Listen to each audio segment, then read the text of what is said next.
Hello, నేను మీ CS రావు. బంగ్లాదేశ్లో జరిగినటువంటి పరిణామాలు హిందువుల మహిళలకు భద్రత లేకుండా చేసింది. అక్కడి నుంచి వస్తున్నటువంటి వీడియోలను చూస్తే కనుక బంగ్లాదేశ్లో హిందూ దేవాలయాలు ధ్వంసం అయ్యాయి. హిందూ మహిళల పట్ల ఏ విధంగా వ్యవహరిస్తున్నారు అనేది జిగుప్సాకరమైనటువంటి వీడియోలు వస్తున్నాయి. విధ్వంసానికి అలాగే అరాచకానికి హిందువులను వాడుకుంటున్నారు. అక్కడ హిందువుల మీద అరాచకాలు చేస్తున్నారు, హిందువుల మీద దాడులు చేస్తున్నారు. నగ్నంగా వేలాడదీసి నిలువున నరికేస్తున్నటువంటి పరిస్థితి, అవయవాలను ప్రైవేట్ పార్ట్స్ని కోసేస్తున్నటువంటి పరిస్థితి వీడియోలో మనం చూస్తున్నాం. ఇంత దారుణం హిందువుల మీద జరుగుతున్నప్పటికీ బంగ్లాదేశ్ పక్కన ఉన్నటువంటి ఇండియాలో ఉండేటువంటి నాయకులు మాత్రం దాని గురించి పట్టించుకోవట్లేదు. అధికారంలో ఉన్నటువంటి పక్షం కానీ ప్రతిపక్షంలో ఉన్నటువంటి పార్టీలు కానీ ఎవరు కూడా స్పందించట్లేదు. సరిహద్దుల్లో ఉన్నటువంటి పశ్చిమ బెంగాల్ సీఎం మమతా బెనర్జీ కూడా మాట్లాడినటువంటి పరిస్థితి. మరి హిందువులు అక్కడ ఉండేటువంటి వాళ్ళు ఎలా రక్షింపబడతారు? హిందువులకు రక్షణ ఉందా బంగ్లాదేశ్లో అంటే ఇప్పుడున్నటువంటి పరిస్థితిలో లేదని చెప్పాలి. దీని అంతటికీ కారణం ఏంటి అని అంటే అగ్రరాజ్యం అమెరికా చేస్తున్నటువంటి అతిపెద్ద కుట్ర. అమెరికా, చైనా, పాకిస్తాన్ కలిసి ఆడుతున్నటువంటి గేమ్లో హిందువులు బంగ్లాదేశ్లో బలవుతున్నటువంటి పరిస్థితి. సో దీనికి ఫుల్ స్టాప్ పెట్టలేమా? నరేంద్ర మోడీ బలమైనటువంటి శక్తిగా ఉన్నాడు ప్రపంచంలో అనేది చెప్తూ ఉంటారు. మరి ఆయన ఎందుకు మౌనం వహిస్తూ ఉన్నారు? బంగ్లాదేశ్లో ఉండేటువంటి హిందువులు, హిందూ దేవాలయాలు, హిందూ మహిళలు ఏమైపోవాలి? దీని మీద విశ్లేషణ చేసుకునేటువంటి ప్రయత్నం చేద్దాం. సో బంగ్లాదేశ్లో విద్యార్థుల ఉద్యమంతో అక్కడ అల్లర్లు మొదలయ్యాయి. 30% రిజర్వేషన్ను తొలగిస్తామని చెప్పి ప్రధానమంత్రి హసీనా చెప్పడంతో అక్కడ ఉద్యమం ప్రారంభమైంది. బంగ్లాదేశ్లో అల్లకొల్లోలం ప్రారంభమైన తర్వాత అక్కడ ఉండేటువంటి సైన్యం దాన్ని కంట్రోల్ చేయలేకపోయింది. ప్రధానమంత్రిగా ఉన్నటువంటి హసీనా ఆదేశాలను కూడా పట్టించుకోలేదు. అక్కడ ఉండేటువంటి ఉగ్రవాదుల్ని, అక్కడ ఉండేటువంటి అరాచకవాదుల్ని, అక్కడ ఉండేటువంటి దుండగుల్ని కంప్లీట్గా వదిలిపెట్టేసి ఊరుకుంది. దీంతో అల్లకొల్లోలం ప్రారంభమైంది. ప్రధానమంత్రి పదవికి రాజీనామా చేసి దేశాన్ని హసీనా విడిచిపెట్టి ఇండియాకి చేరుకున్నారు. ఆమెకు ఇండియాలో షెల్టర్ ఇస్తూ ఉన్నారు. దాని కారణంగానే బంగ్లాదేశ్లో ఉండేటువంటి హిందువులను టార్గెట్ చేసి ఏ విధంగా హింస పెడుతూ ఉన్నారు అనేది మనం వీడియోలు చూస్తున్నాం. ఇటీవల కాలంలో రోజు వీడియోలు వస్తున్నాయి. ఆ వీడియోలను చూస్తే సగటు హిందువు అనే వాళ్ళ రక్తం మరిగిపోతూ ఉంది. సో అక్కడ ఉండేటువంటి హిందూ మహిళల్ని ఏ విధంగా హింస పెడుతున్నారు అనేది చూస్తూ ఉన్నాం. హసీనా రాజీనామా తర్వాత అక్కడ అల్లర్లు ఆగలేదు. హసీనా ప్రభుత్వం పడిపోయాక అల్లరి మూకల దాడుల్లో సుమారుగా 300 మంది చనిపోయారు, అనేక మంది గాయపడ్డారు, అనేక మంది హింసకు గురయ్యారు. అవామీ లీగ్ నాయకులు, కార్యకర్తలతో పాటు హిందువులపై దాడులు జరుగుతూ ఉన్నాయి. దాడులకు తెగబడ్డారు. అక్కడ అతివాదులు, ఇస్లామిక్ అతివాదులు చేస్తున్నటువంటి అరాచకాల మీద ఎవ్వరూ మాట్లాడట్లేదు. భారతదేశంలో ఉండేటువంటి వాళ్ళు విచిత్రమైనటువంటి పరిణామం. దేశంలో ఎక్కడ బంగ్లాదేశ్లో పోలీసులు కనిపించట్లేదు. పోలీసులు చేతులెత్తేశారు. పోలీసులు అచేతనంగా ఉండిపోయారు.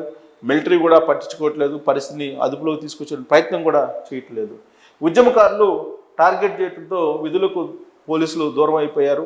అక్కడ దీన్ని అదునుగా చేసుకొని ఇస్లామిక్ అతివాదులు రెచ్చిపోయారు. అక్కడ హిందువులను టార్గెట్ చేసి వాళ్ళ ఇళ్లలోకి వెళ్ళి వాళ్ళ బట్టలు తీసి నగ్నంగా ప్రైవేటు పార్ట్స్ని ఏ విధంగా వాళ్ళు కోసి వేస్తున్నారు అనేది కూడా మనం వీడియోల రూపంలో చూస్తున్నాం. పబ్లిక్గా జమాతా ఇస్లామీ వాళ్ళే చేస్తున్నాము, మేము జమాతా ఇస్లామీకి సంబంధించినటువంటి కార్యకర్తలం అని చెప్పి వాళ్ళు చెప్తూ ఉన్నారు. ఆ వీడియోలు కూడా ఇప్పుడు సోషల్ మీడియాలో వస్తూ ఉన్నాయి. హిందువుల లక్ష్యంగా విధ్వంసకాండ దాడులు జరుగుతూ ఉన్నాయి. అక్కడ అనేక ప్రాంతాల్లో హిందూ దేవాలయాలు ధ్వంసం చేస్తూ ఉన్నారు. అల్లరి మూకలకు తాత్కాలిక ప్రభుత్వం అధినేత మహమ్మద్ యూనుస్ వార్నింగ్ ఇచ్చాడు. అయినప్పటికీ అది పనిచేయట్లేదు. ఇప్పటి వరకు అల్లరి మూకలపై చర్యలు తీసుకోలేనటువంటి పరిస్థితులు బంగ్లాదేశ్ తాత్కాలిక ప్రభుత్వం ఉంది. హసీనా ప్రభుత్వం అణిచివేత చర్యల కంటే ఇప్పుడు జరుగుతున్నటువంటి అల్లర్లు, అలాగే అల్లర్లో మృతి చెందినటువంటి వాళ్ళ సంఖ్య ఎక్కువగా ఉంది. హసీనా ప్రధానిగా ఉన్న సమయంలో బంగ్లా పౌరులకు ఆశ్రయం కల్పిస్తానని బెంగాల్ సీఎం మమతా బెనర్జీ చెప్పారు.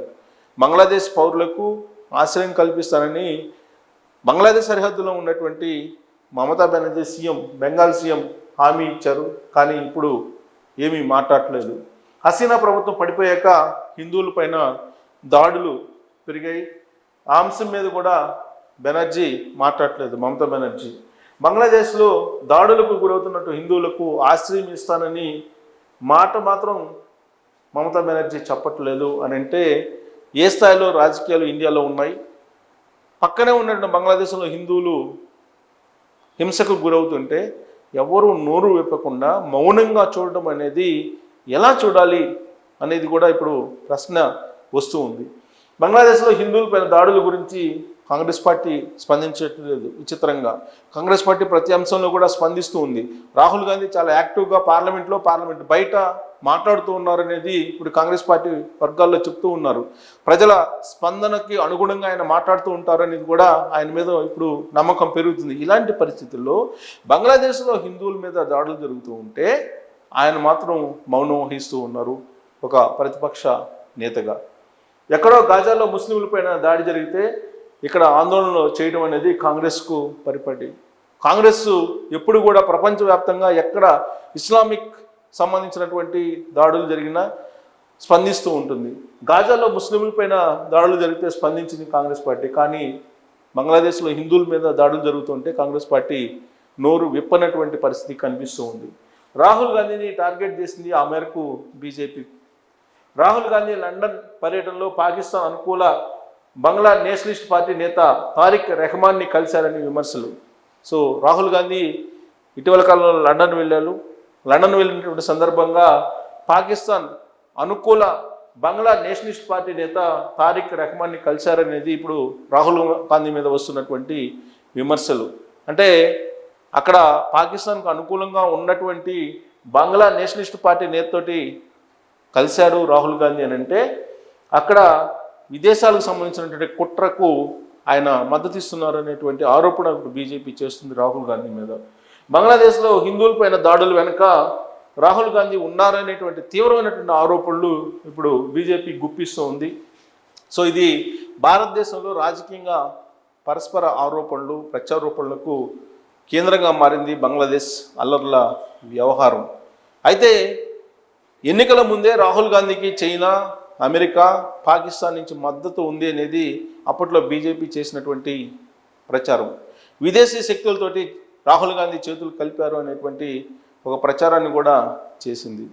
బంగ్లాదేశ్లో హిందువులపైన జరుగుతున్నటువంటి హింస కేవలం రాజకీయ పరంగా ఆరోపణలు ప్రత్యారోపణలకు మాత్రమే భారతదేశంలో పరిమితం అయ్యిందా అని అంటే ఇప్పుడున్న పరిస్థితుల్లో అదే కనిపిస్తుంది.